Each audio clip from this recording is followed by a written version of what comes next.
99 acres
hello हाँ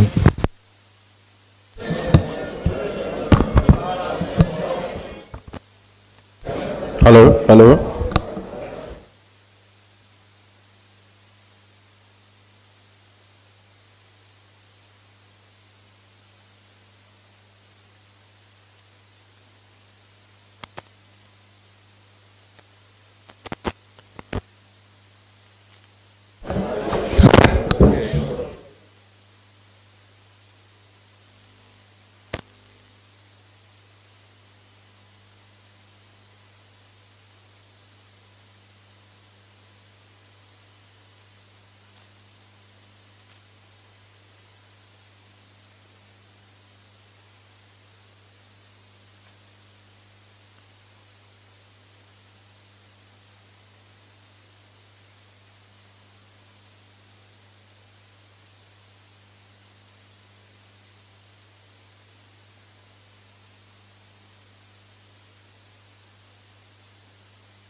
आप सभी का स्वागत है।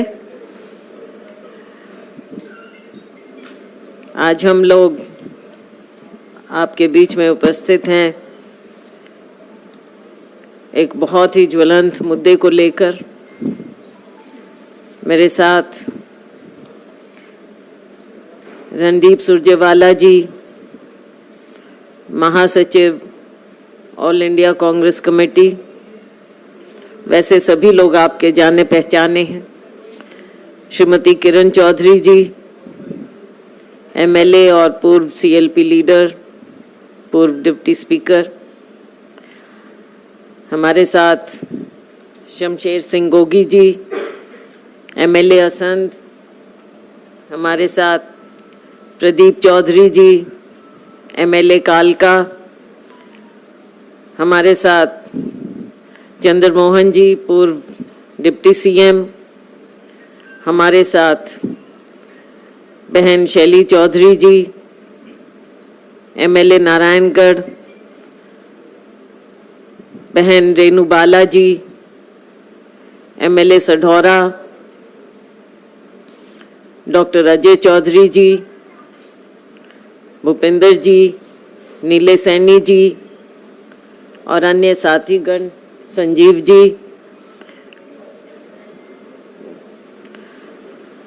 और अन्य साथीगण। साथियों, एक बहुत ही अहम मुद्दा लेकर हम आपके बीच में आए हैं। हरियाणा के लोगों को जिसने आज त्रस्त किया हुआ है, खास तौर से जो शहर के वासी हैं, उनके ऊपर एक इतना बड़ा प्रकोप इस भारतीय जनता पार्टी जजपा सरकार ने डाला है। मैं कहना चाहूंगी प्रॉपर्टी आईडी के बारे में। ये प्रॉपर्टी आईडी के नाम पर हरियाणा के शहर वासियों के ऊपर जो कहर ढाया है, आप सब जानते हैं। बहुत बड़ी बड़ी बातें सामने आई हैं। हमारे तकरीबन 88 शहर, जिनमें से 11 नगर निगम हैं, 23 नगर परिषद हैं और 54 नगर पालिकाएं। इनमें जहां 1 करोड़ से अधिक हरियाणा वासी अपनी प्रॉपर्टी आईडी सही कराने के लिए दर दर भटक रहे हैं, दलालों के हाथ में लूट-पेट रहे हैं, वहां ऐसे लगता है कि ये भाजपा जजपा सरकार आंख मीच कर बैठी है। 1 करोड़ से अधिक नागरिक, जबकि 42.5 4.5 लाख 70,000, चलो मोटा मोटी 42.5 मैंने कहा,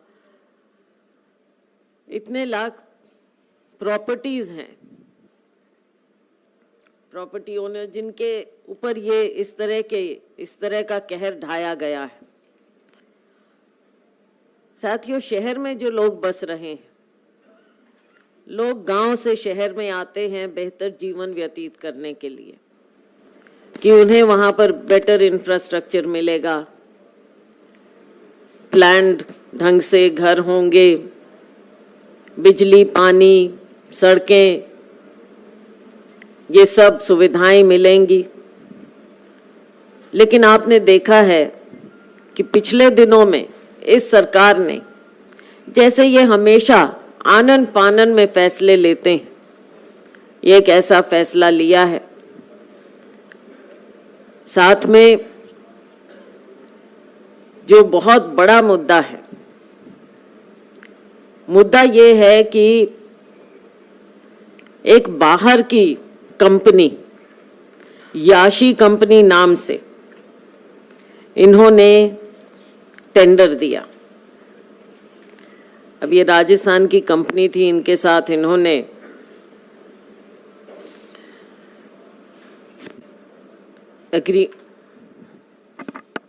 एग्रीमेंट साइन किया।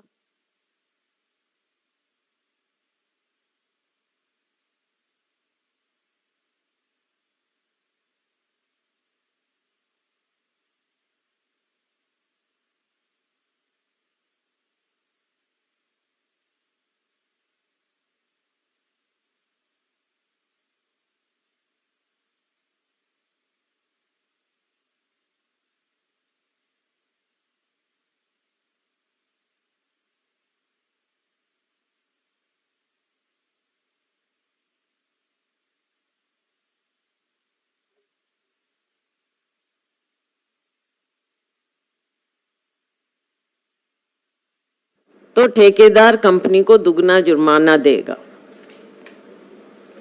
अगर प्रॉपर्टी आईडी सर्वे की गलतियां 10% से 15% होंगी तो जुर्माना 4 गुना होगा। अगर गलतियां 15% से 20% होंगी तो जुर्माना 8 गुना होगा, और अगर गलतियां 20% से अलग होंगी तो टेंडर कैंसिल किया जाएगा। अब यहां पर तो गलतियां 80% से ज्यादा हैं। तो इस सरकार ने क्या किया है, और खुद खट्टर जी ने जब ये माना है कि 8 लाख से ज्यादा त्रुटियां पाई गई हैं, तो सरकार इसके बारे में क्या कर रही है? ये बहुत बड़ी बातें हैं साथियों। प्रॉपर्टी आईडी सर्वे में याशी कंपनी द्वारा जब इतनी गलतियां पाई गई तो इन्होंने ना ब्लैक लिस्ट किया, ना जुर्माना लगाया, ना कैंसिल किया। तो साथियों, इन बातों को देखते हुए मुद्दा इतना बड़ा है कि ये सरकार क्यों असमर्थ है कुछ करने के लिए, जबकि आपने पेमेंट भी कर दी, मंत्री जी भी कुछ कह रहे हैं, बहुत सी बातें सामने आई हैं। और जब इतनी बातें सामने आई हों तो ये सरकार चुप क्यों बैठी है? क्या इनकी मिली भगत है या कोई कमजोरी है? तो इन सब चीजों के बारे में सरकार सामने क्यों नहीं आती? आपने इतना बोझ डाला है जो हमारे उपभोक्ताओं पर, प्रॉपर्टी ओनर्स पर, लाखों लोगों को दर दर भटकने के लिए मजबूर कर दिया। डिटेल में मेरे साथी आपको बताएंगे। तो हमारा सवाल सीधा सरकार से ये है कि ये भी डिटेल आपको देंगे हम, इन सब बातों को देखते हुए सरकार क्या कर रही। तो मैं आग्रह करूंगी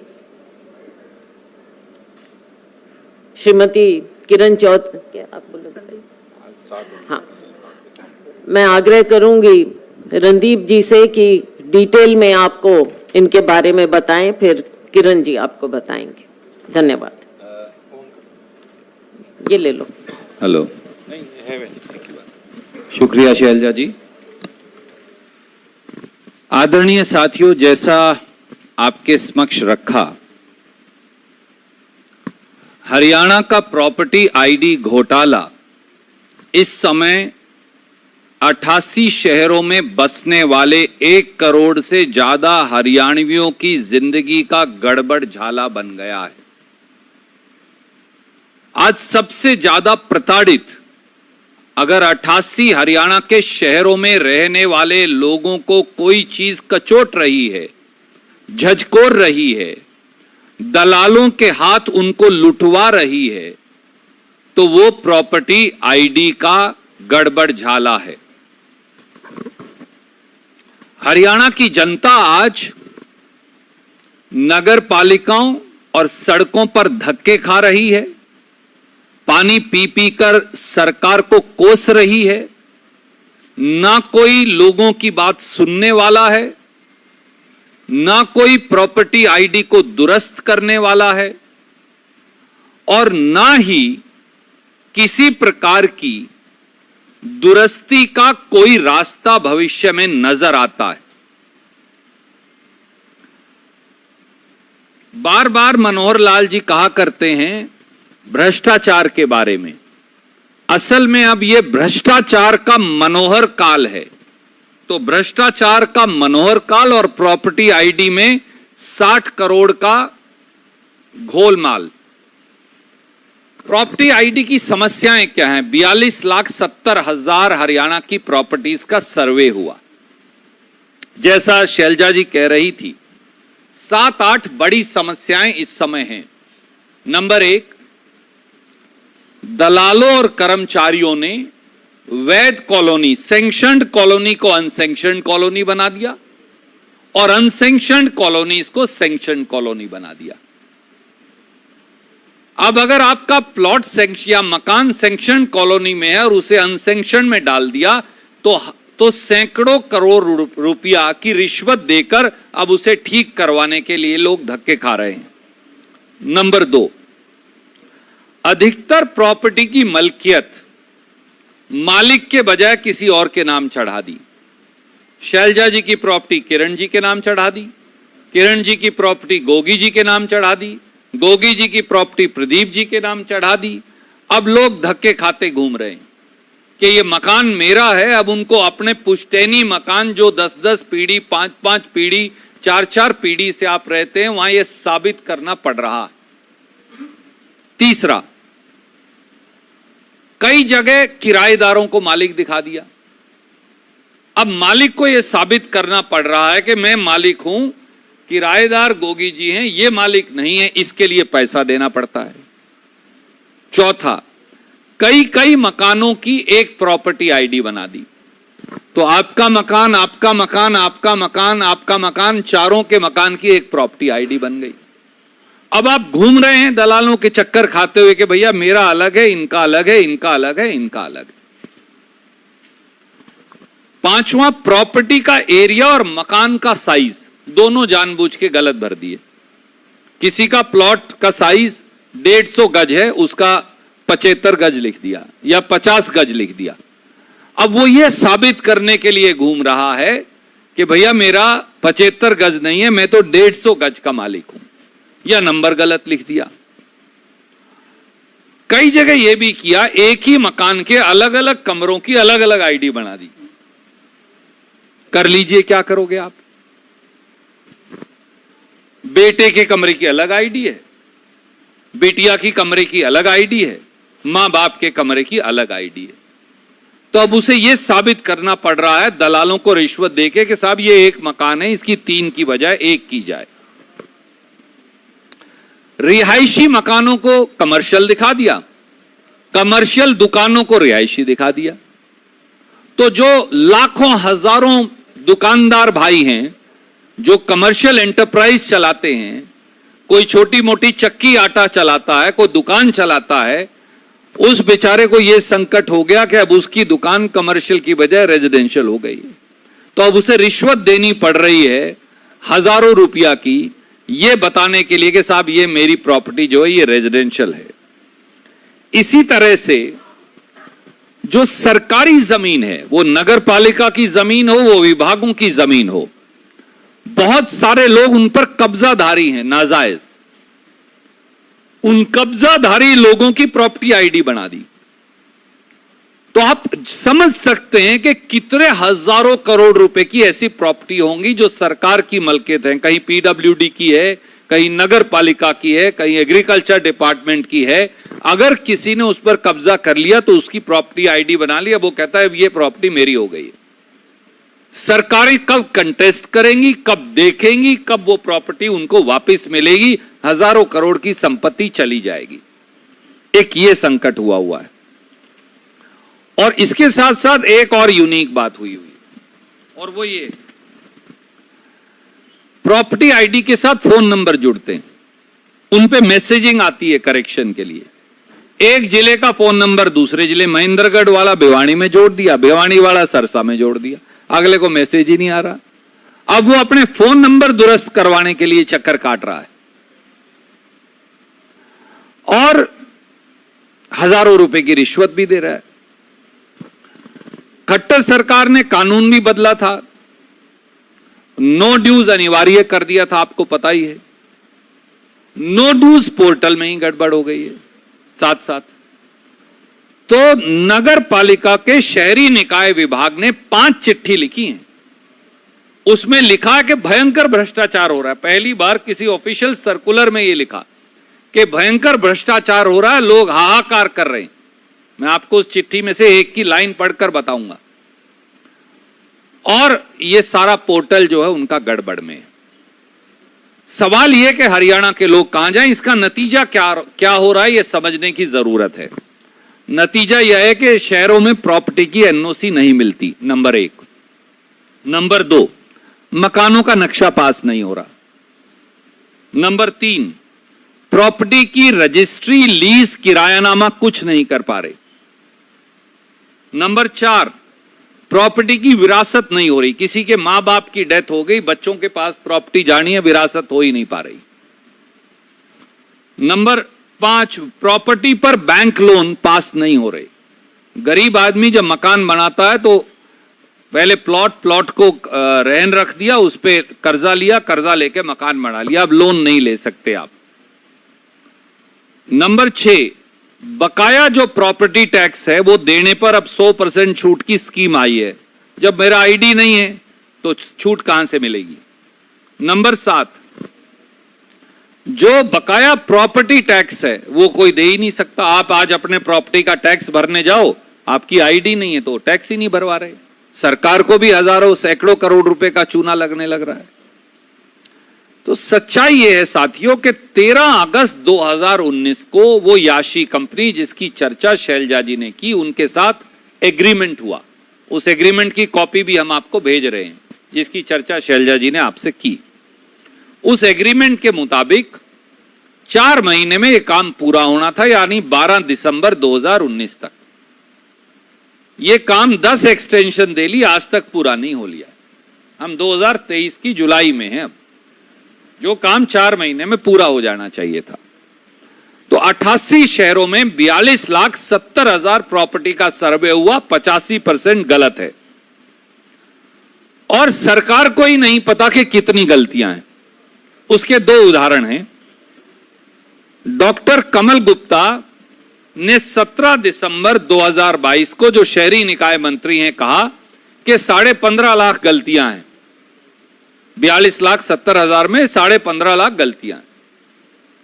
खट्टर साहब ने 7 जुलाई 2023 को कहा 8 लाख गलतियां हैं। अब मंत्री मुख्यमंत्री को दोनों को ही पता नहीं, तो लोग कहां ऐसी तैसी करवाएंगे? उन बेचारों का क्या होने वाला है? और इसके 3 बड़े महत्वपूर्ण पहलू और हैं, और मैं किरण जी से अनुरोध करूंगा कि वो उनको आपके समक्ष रखेंगी। धन्यवाद शैलजा जी, रणदीप सुरजेवाला जी। डिटेल के अंदर सारी बात आपके सामने रखी है। सच्चाई ये है कि हरियाणा सरकार जो है आज के दिन पूरी तरह से हरियाणा को एक प्रयोगशाला इन्होंने बना लिया है। अलग अलग किस्म से पोर्टल खोल रहे हैं, जो आधे पोर्टल चलते नहीं हैं, काम नहीं करते हैं। लोगों को जो है इतनी परेशानियां झेलनी पड़ रही हैं कि जो आज तक जो है कभी ऐसा हालात लोगों के हुए नहीं है। गांव के अंदर जब हम दौरा करते हैं, मैंने देखा लोग आके बताते हैं कि जी अब एक आदमी परिवार का निर्धारित कर दिया गया है, वो थैला लेकर कागजों का वो इधर से उधर, उधर से इधर सारा घूमता है। जैसे शैलजा जी ने और अभी रणदीप जी ने बताया विस्तार से कि इतनी जबरदस्त परेशानियां लोगों को झेलनी पड़ रही हैं कि उनको समझ ही नहीं आ रहा कि इससे निजात किस तरह से उनको मिले। यहाँ पर जो है प्रॉपर्टी आईडी, जो एक तरफ तो प्रॉपर्टी आईडी जो घोटाला इतना जबरदस्त चल रहा है, और दूसरी तरफ जो है सरकार पूरी तरह से सोई हुई है, आंखें मूंद के बैठी हुई है। अब किस लिए बैठी हुई है ये पूछना आपका काम है। अब आपको मैं बताना चाहती हूँ कि टेंडर एग्रीमेंट का क्लॉज 40.2.1 के मुताबिक पूरे प्रॉपर्टी आईडी सर्वे का लगातार निगरानी के लिए डायरेक्टर लोकल बॉडीज की अध्यक्षता में प्रोजेक्ट मॉनिटरिंग कमेटी का गठन किया गया था, जिसे हर 15 दिन में प्रॉपर्टी आईडी सर्वे की दुरुस्ती जांच करने के लिए कहा गया, और पूरे प्रोजेक्ट के वर्क शेड्यूल को भी मॉनिटरिंग की जिम्मेवारी भी दी गई थी। इसी प्रकार टेंडर एग्रीमेंट जो था उसका जो क्लॉज है 40.2.2 के मुताबिक स्टीयरिंग कमेटी का गठन हुआ, जिसे प्रॉपर्टी आईडी प्रोजेक्ट के खत्म होने तक सारी जिम्मेवारी का निर्वहन करना था। तो ये सारा का सारा क्लॉज के अंदर पूरी तरह से निर्धारित करा हुआ है, बड़ा स्पष्ट तरीके से लिखा हुआ है। सच्चाई क्या है? सच्चाई ये है कि जैसे बताया अभी कि ये याशी कंपनी जिसको ये ठेका दिया गया है, पता नहीं किसके चहेते हैं ये, कि उन्होंने पूरी तरह से मन मर्जी से गलत तरीके से जो है सर्वे किया, और ना तो सरकार ने कोई मॉनिटरिंग करी, ना कोई अधिकारियों ने कोई मॉनिटरिंग करी, और ना किसी ने कोई भी किसी तरह की जिम्मेवारी निभाई, और 1 करोड़ जनता जो है उसको भ्रष्टाचार के जो है भेंट जो है वो चढ़ा दिया। इसकी जिम्मेदारी कौन लेगा? सच्चाई ये है कि विधानसभा में भी जब ये कॉलिंग अटेंशन मोशन मैंने लगाया था, उस समय माननीय मुख्यमंत्री जी ने स्वयं खड़े होकर ये बात कही थी कि हाँ इसमें अनियमितताएं हैं और उसमें हम जांच कर रहे हैं। ये बात आपको याद होगी है, जब हमारा मार्च का जब अभी सेशन हुआ था उस समय ये बात थी, और उन्होंने खुद ये माना सदन पटल पर। लेकिन आज तक ना जाने क्या जो है परेशानियां हैं या क्या दबाव है या क्या चक्कर है, आज तक इसके ऊपर कोई किसी तरह से कार्रवाई नहीं करी गई है। ये जो है इसको बल्कि हंसी की मजाक मैं तो समझती हूँ कि क्लीन चिट और इसको दे दिए कि मंत्री जो हैं, जो निकाय मंत्री जो हैं कमल गुप्ता जी, वो जो हैं वो इनको क्लीन चिट दे रहे हैं, और सारा का सारा ठीकरा जो है वो अधिकारियों के ऊपर फोड़ा जा रहा है। सच्चाई में जो है ये प्रॉपर्टी आईडी का जो है रैंडम जांच जो है वो करनी थी नगर निगमों में, नगर परिषदों में और नगर पालिकों के अधिकारियों के द्वारा, और इसका सही होने का सर्टिफिकेट जो है वो दिया जाना था। इसी के आधार पे गुपचुप ना तो ये सही हुआ ना देखा गया, गुपचुप तरीके से सरकारी खजाने से ये जो ठेकेदार कंपनी है इसको 60 करोड़ रुपया का भुगतान भी हो गया। जब मुख्यमंत्री, माननीय मुख्यमंत्री जी खुद सदन में मान रहे हैं कि अनियमितताएं हैं और गुपचुप तरीके से 60 करोड़ रुपए जो है इनको दे दिया जाता है, और जो है मंत्री जो हैं वो पूरी तरह से क्लीन चिट कहते हैं और कह रहे हैं कि कोई भी गड़बड़ियां जो हुई हैं वो कंपनी ने नहीं करी हैं, वो अधिकारियों ने करी हैं। तो मैं पूछना चाहती हूँ कि जो सरकार जीरो टॉलरेंस की बात करती है, जीरो टॉलरेंस से अपना पीठ थपथपाती है, ये जीरो टॉलरेंस इनका सामने आ गया है। भ्रष्टाचार, व्यापक भ्रष्टाचार जो है आज हरियाणा के अंदर हो रहा है, और किस तरह से जनता, आम जनता के साथ उस खिलवाड़ हो रहा है, भाई से भाई को लड़ाया जा रहा है। क्योंकि ये प्रॉपर्टीज का जिस तरह से रणदीप जी ने बताया कि किस तरह से किसके नाम कहाँ चला गया, क्या नहीं हुआ, झगड़े शुरू हो गए। लोग हमारे पास आते हैं, जी ऐसे हो रहा है, ऐसे हो रहा है, इसको ठीक करवाओ। ठीक कैसे करवाएं? क्योंकि जो है इनके जो सर्वर भी हैं, पोर्टल जितने खोल दिए हैं, वो सर्वर जो हैं वो आधे टाइम काम करते हैं, नहीं करते हैं, चंडीगढ़ के अंदर सारे निर्धारित हैं। तो ना तो जो है ब्लैकलिस्ट करा गया इस कंपनी को, ना कोई एफआईआर जो है वो दर्ज करी गई है, और मिली भगत करने वाले सब अधिकारियों के ऊपर कोई एफआईआर अभी तक नहीं हुई है। जब मंत्री जी कह रहे हैं कि ये अधिकारियों पे ठीकरा फोड़ रहे हैं, तो उनके ऊपर भी कोई एफआईआर दर्ज नहीं हुई है। ये हिंदुस्तान के इतिहास में मेरे ख्याल में पहला वाक्य है जहां खुद मंत्री जी जो हैं ठेकेदार कंपनी को क्लीन चिट दे रहे हैं, और ठेकेदार कंपनी की गलतियों का ठीकरा जो है वो सरकारी जो है कर्मचारियों के ऊपर फोड़ा जा रहा है। प्रॉपर्टी आईडी सर्वे में भयंकर गलतियां और घोटालों की वजह से, जैसे रणदीप जी ने कहा, प्रॉपर्टी टैक्स रिकवर नहीं हो पा रहा। अब क्या है, सबसे बड़ी त्रासदी मैं समझती हूं इसके अंदर ये है कि जिस दिन 42.70 लाख शहरी प्रॉपर्टीज का प्रॉपर्टी टैक्स बिल जारी होंगे, उस दिन ना तो मलकियत सही होगी, ना लैंड यूज सही होगा, ना प्लॉट एरिया सही होगा, ना ही सैंक्शनड और अनसैंक्शनड कॉलोनी का अंतर होगा।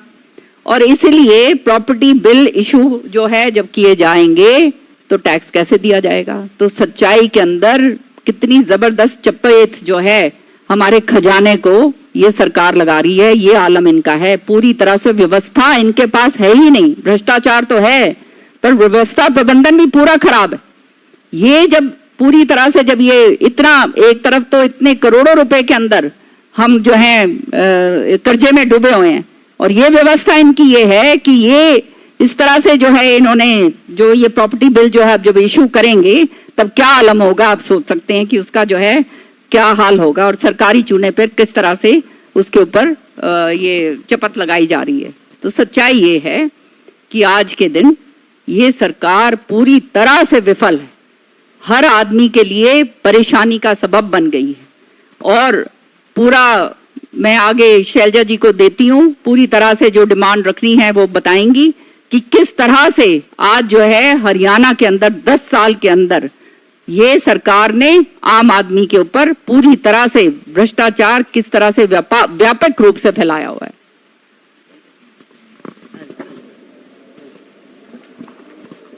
कोई कुछ करना, आप गोगी जी, प्रदीप जी कुछ करना चाहेंगे? हाँ, कुछ ऐड करना चाहेंगे? आप कह रहे थे ना अभी थोड़ी देर पहले, बता रहे थे गोगी जी कि जी पानी की भी बात जरूर करना। जो पिछले एक साल में 3 बार वाटर रेट्स बदले गए हैं, बढ़ाए गए, और 20% वाटर रेट बढ़ा दिए गए हैं पिछले एक साल में। कभी फ्लैट रेट कर देते हैं, कभी कुछ कर देते हैं। तो ये भी एक चपत ही समझो जो शहर के लोगों पर डाली जा रही है सरकार द्वारा। तो साथियों, हमारी इतने डिटेल में जो मेरे साथियों ने, कॉलीग्स ने, हमने आपके सामने ये बात रखी है। हरियाणा का बहुत ही ज्वलंत मुद्दा है। हम समय समय पर इन मुद्दों को आपके बीच पहले भी हमने उठाया, बेरोजगारी का मुद्दा उठाया आपके बीच में, और फिर हमने एक पदयात्रा भी की हजारों स्टूडेंट्स के साथ। आज हम आपके सामने ये मुद्दा लेकर आए हैं जो शहर के लोगों को त्रस्त कर रहा है और हरियाणा में लोगों को किस तरह से दर दर भटकने को मजबूर कर रहा है। इन सब बातों को देखते हुए हम डिमांड करते हैं कि हरियाणा सरकार से कि नंबर 1, याशी कंपनी का टेंडर कैंसिल करना चाहिए।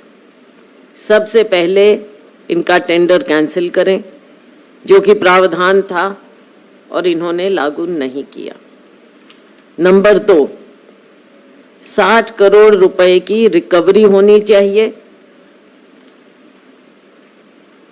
जो 60 करोड़ रुपए की पेमेंट बिना चेक के, चेक मेरा मतलब लिखित चेक नहीं, लेकिन बिना उसकी इंक्वायरी वेरिफिकेशन के जो उनको 60 करोड़ रुपया भुगतान कर दिया है, उसकी रिकवरी हो। साथ में इन पर पेनल्टी लगाई जाए और साथ साथ इनको ब्लैक लिस्ट भी किया जाए। ये हमारी दूसरी डिमांड है। तीसरी डिमांड है कि याशी कंपनी और जो भी सफेद पोश इनमें इनके साथ जुड़े हुए हैं, जो संदिग्ध हैं, उन पर, पॉलिटिकल लोग, उन पर और अधिकारियों पर एफआईआर दर्ज होना चाहिए तुरंत प्रभाव से।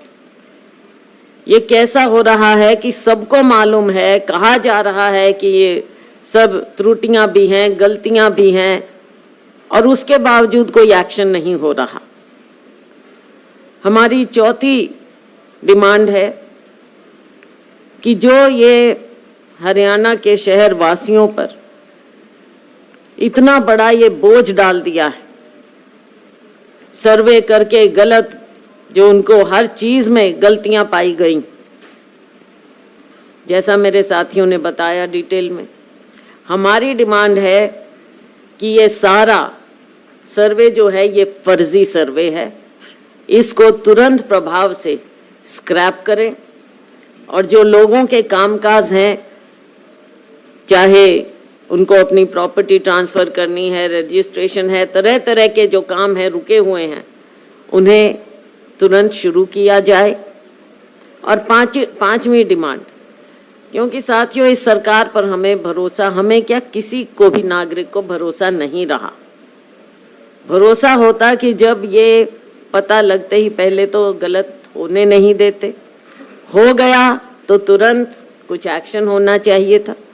लेकिन यह सरकार आज तक हाथ पर हाथ धरकर बैठी, और जहां इतने बड़े बड़े लोगों के नाम आ रहे हैं, बयान आ रहे हैं, साफ पता लग रहा है कि अधिकारियों से लेकर सफेद पोशों सबके बीच में कहीं ना कहीं मिली भगत नजर आती है। केवल 60 करोड़ की बात नहीं, 60 करोड़ सिर्फ एक चीज है, वो एक कंपनी को जो सरकार ने पेमेंट की है, केवल उतनी बात। लेकिन जो उसके अलावा आप सोच सकते हैं कि भ्रष्टाचार में लोगों का कितना पैसा गया, लोगों से जो मैं तो समझूंगी एक्सटॉर्शन हुई है, ये भी एक बहुत बड़ा मुद्दा है। तो इसलिए हमारी डिमांड है कि हाई कोर्ट के सिटिंग जज के निगरानी में इसकी इंक्वायरी हो। छोटी मोटी डिपार्टमेंटल इंक्वायरियों से कुछ होना नहीं है। जब 88 शहरों की बात है, न जाने कितने अफसर हैं इसमें, कितने दूसरे लोग हैं, तो ये छोटी मोटी डिपार्टमेंटल इंक्वायरी से इसमें कुछ निकलने वाला नहीं है। हमने पहले भी देखा है, जब से ये सरकार बनी है, इंक्वायरी पर इंक्वायरी कही जाती हैं, लेकिन किसी बात का कोई नतीजा कभी निकला नहीं।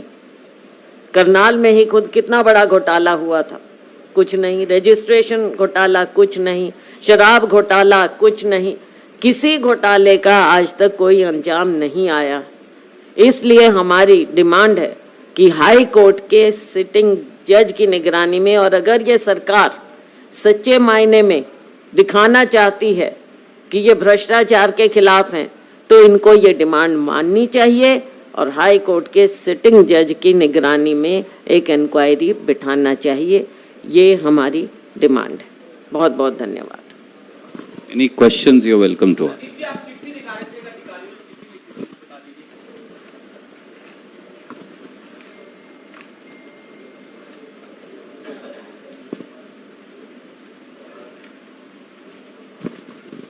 साथ ही एक ये सर्कुलर है 28/8/2021 का, वैसे और भी हैं, उसमें ये शहरी निकाय विभाग का है और मैं ये दे दूंगा भूपेंद्र जी को। उसमें लिखा है various complaints and issues regarding manual intervention for the issues of NDC discrepancies in the data submitted by ULB, high corruption, settlement of the objections raised by the citizen, creation of property ID, correction in dues of the municipality in timely manner, due to which citizens are being harassed, and complaints of corruption in this regard are being received from ULBs. ये उनका official circular है, वो खुद भी मानते हैं व्यापक भ्रष्टाचार हुआ है, जैसे शैलजा जी कह रही हैं, और 1 करोड़ लोग हरियाणा के दर दर की ठोकरें खाने को मजबूर हैं। और मैं ये मानता हूं कि जिंदगी में अगर लोगों की सबसे बड़ा कोई नासूर बन गया है हरियाणा के, तो वो प्रॉपर्टी आईडी और परिवार परेशान पत्र या परिवार पहचान पत्र जिसे आप कहते हैं, वो ये 2 चीज आज लोगों की जिंदगी में नासूर हैं। किरण जी ने कहा एक आदमी घर का तो जोड़ा उठाए, ये सवेरे निकलता है, यही कागज ठीक करवाने पे लगा हुआ है।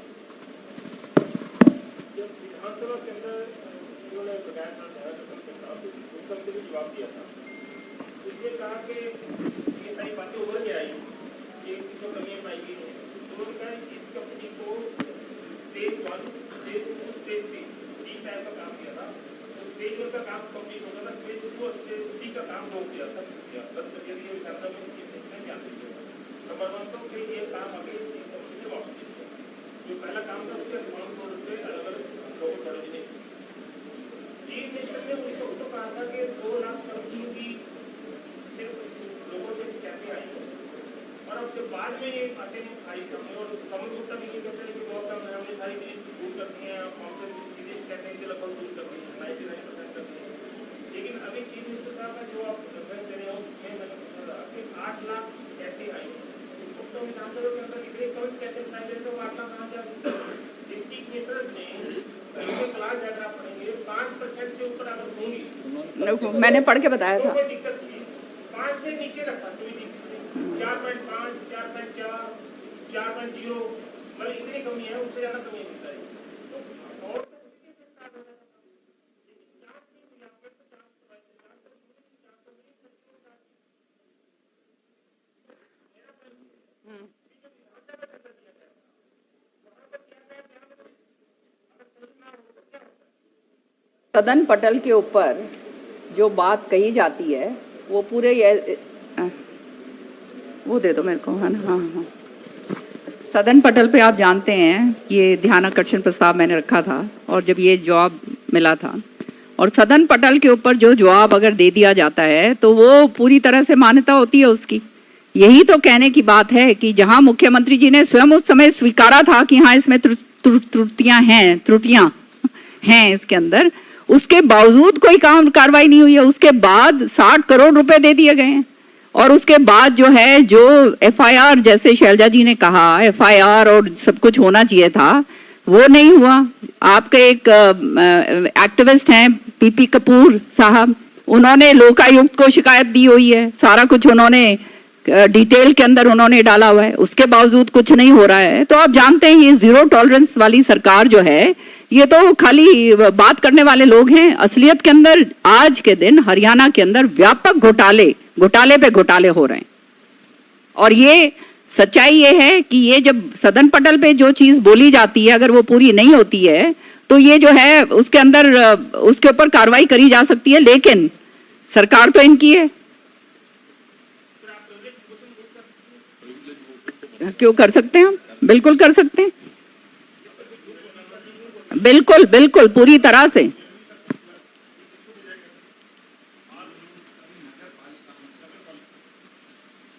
बिल्कुल इस पे प्रिविलेज मोशन पूरी तरह से इस पे मूव हो सकता है। प्रिविलेज ही नहीं, इसके ऊपर तो वो भी होता है अकाउंटिंग वाला।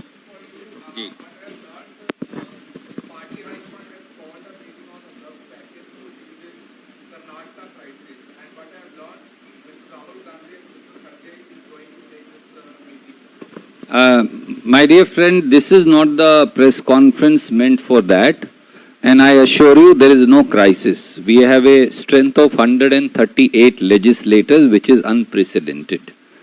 Khadge Sahab, Shri Rahul Gandhi ji continue to meet various people, and I don't think so today is the forum or the day to answer that.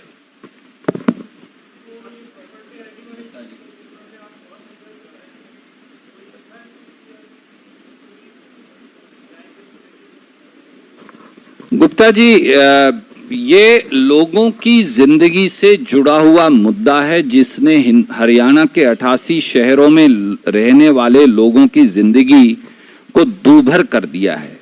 सांस लेना, जिंदगी जीना। आप बताइए, अगर किसी व्यक्ति की पुश्तैनी संपत्ति है और उसके पास उसका रजिस्ट्रेशन आज नहीं है, प्रॉपर्टी आईडी आपने किसी और के नाम कर दी, तो आज वो दर दर की ठोकरें खाने और दलालों के दरवाजे पर दस्तखत देने पर मजबूर है, लाखों रुपए की रिश्वत देने को मजबूर है कि उसके बाप दादा की संपत्ति की प्रॉपर्टी आईडी उसके नाम हो जाए। ये हरियाणा के शहरों की समस्या है। वाकई में ये जन आंदोलन है, और उस जन आंदोलन में कांग्रेस पार्टी और हम सब अपनी अपनी आहुति डालेंगे, ये स्वाभाविक है। और हमने जैसा कहा था, हम जन आंदोलन के मुद्दे आपके समक्ष रखते रहेंगे, ताकि उसे जमीनी स्तर पर फिर एक आंदोलन के रूप में क्रियान्वयन किया जा सके। सीईटी और भर्ती का मामला हमने उठाया, और आप देखिए कि पूरी कांग्रेस पार्टी ने उस पर आंदोलन किया। अलग अलग जगह एक चिलचिलाती धूप में हजारों बच्चों ने यात्रा की, हमने भी उनके साथ अपने कदम बढ़ाए। स्वाभाविक है, इसे भी जन आंदोलन का रूप दिया जाएगा पार्टी के द्वारा।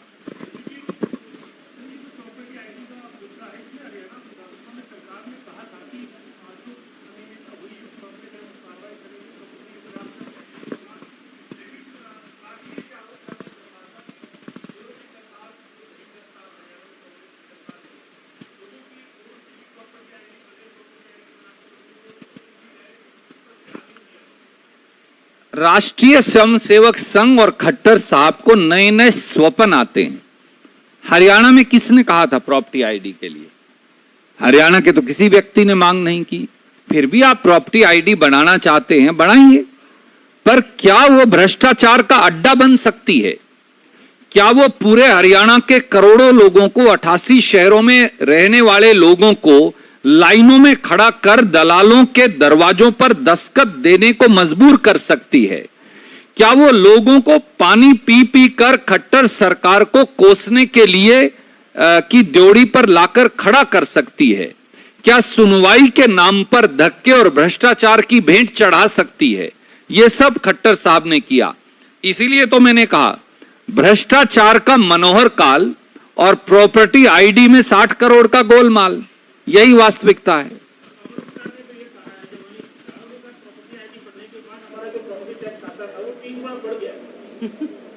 कैसे? किसकी जेब में गया? भैया आज तक तो बिल ही नहीं दिया। मैं इसीलिए तो धीमान साहब ये कहा, शैलजा जी ने, किरण जी ने, मैंने, हरियाणा की मौजूदा सरकार ने प्रॉपर्टी आईडी में इतनी भयंकर त्रुटियां, गलतियां, दलाली और भ्रष्टाचार किया है कि वो आज आप हाउस टैक्स जमा ही नहीं करवा सकते।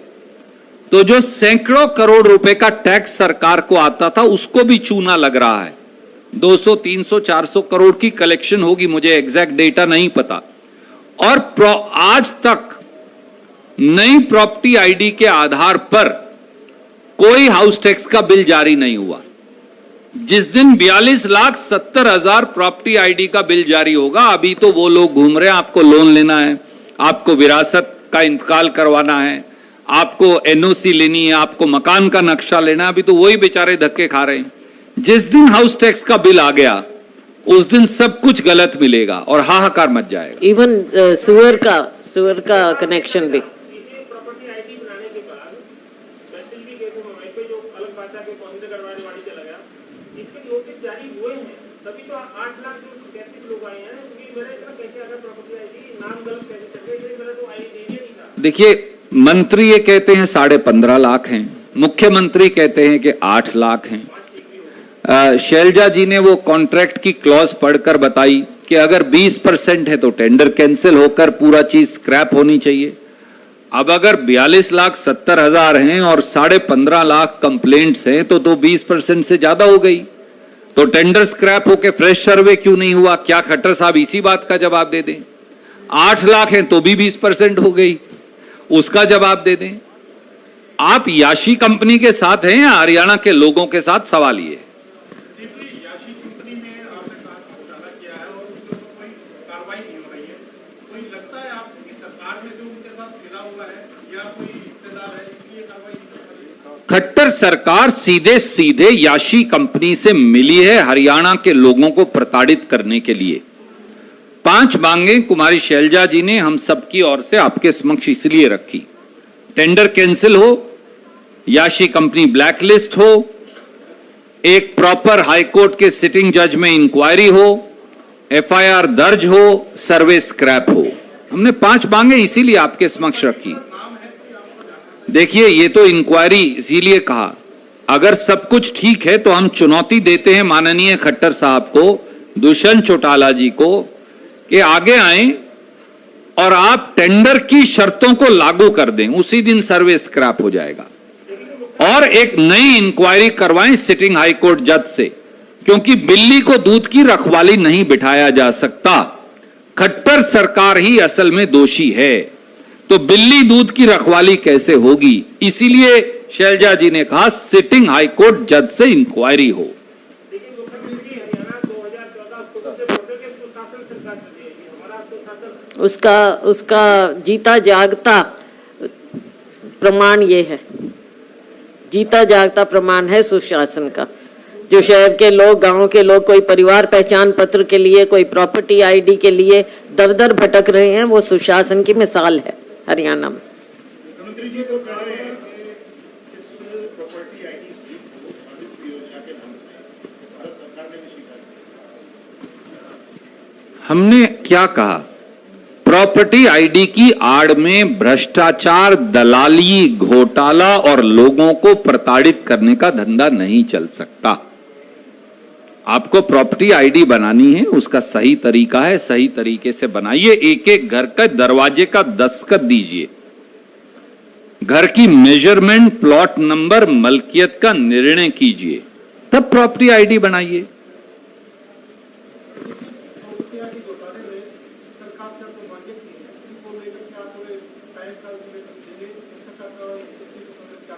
अल्टीमेटम आज से शुरू,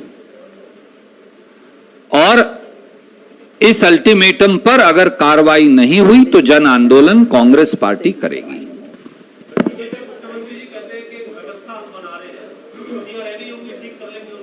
सॉरी, एक व्यवस्था बना रहे हैं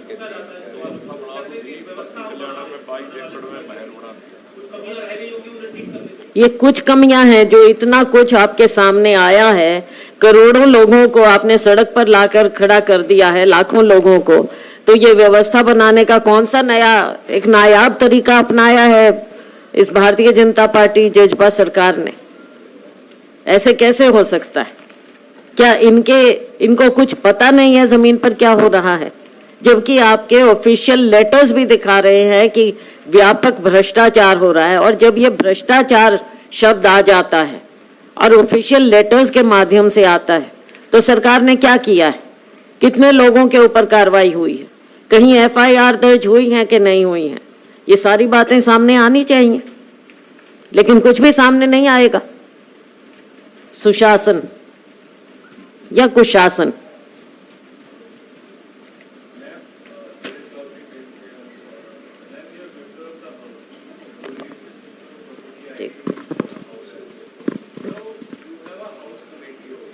Yes.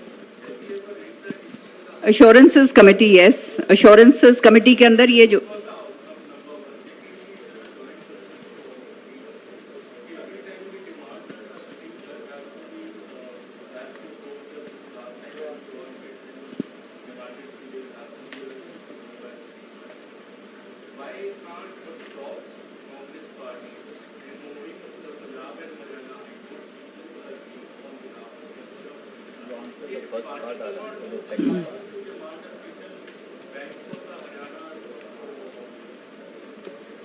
I'll answer your first question. That is whether we should take this up in the assurances committee. There is a committee called the assurances committee, as you know, that all the assurances which are given by the government, and if they are not fulfilled, they can be brought forward in the committee, and on that a decision has to be taken.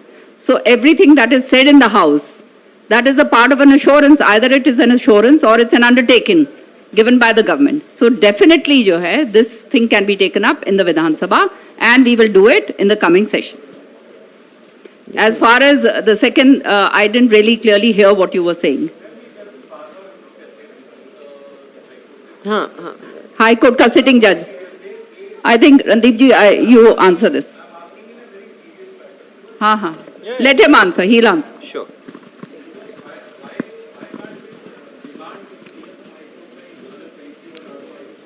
Manveer ji, I respect the sentiments that you have expressed. Property ID is not only a scam, but it has paralyzed the lives of over 1 crore Haryanvis living in 88 cities of Haryana.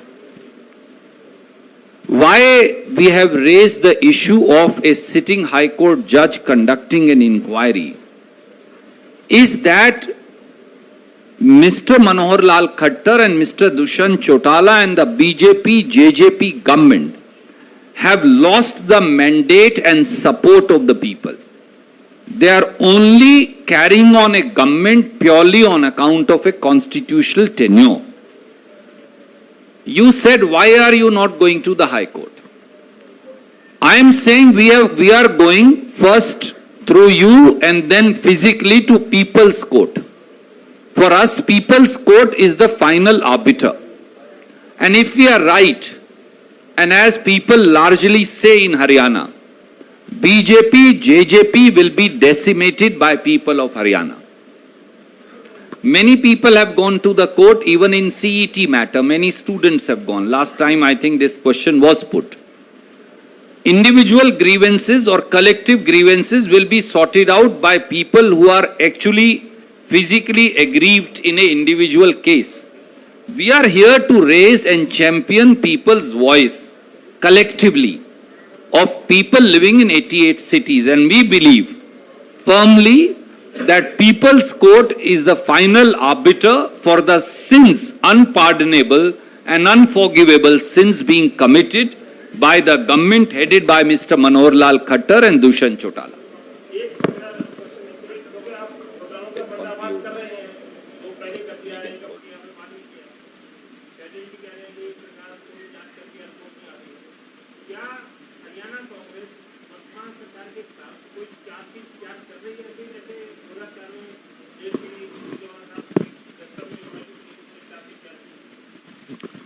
I am certain, मुझे विश्वास है कि party इस पर कार्रवाई करेगी, पर प्रदेश Congress committee के अध्यक्ष सही व्यक्ति हैं इसका जवाब देने के लिए। बहुत बहुत धन्यवाद।